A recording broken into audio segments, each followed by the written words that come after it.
Student 71st BPSC के लिए मैं मेंस के लिए कुछ खतरनाक प्लान लेकर के आया हूँ, जिसमें साइंस टेक, ऐसे और फॉरेन जो ट्रेड है यानी इंटरनेशनल रिलेशंस के लिए मैं आपको खतरनाक क्वेश्चंस दूंगा, जिसमें कि एकदम appropriate to the point information होगा। जिसमें कि पहला क्वेश्चन ऐसे के लिए है कि मनुष्य उत्पादक और उपभोक्ता दोनों की भूमिका निभाता है।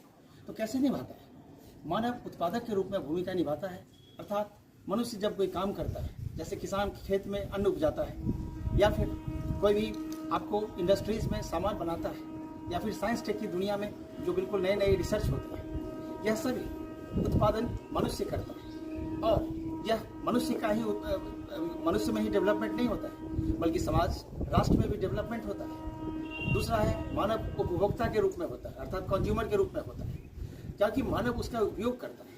अगर मानव उपयोग करेगा तो फिर मानव विकसित होगा, मानव को आगे बढ़ने की बिल्कुल उसकी मंशाएं पूरी होगी और समाज और राष्ट्र भी खुशहाल स्थिति में होगी और मानव अपने उत्पादन को उपभोक्ता स्वरूप उपभोग करके उपयोग करेगा, जिससे कि समाज, राष्ट्र और हमारा देश विकसित होगा। अब सवाल है कि उत्पादक और उपभोक्ता में जो संतुलन होता है वो कैसे होता है?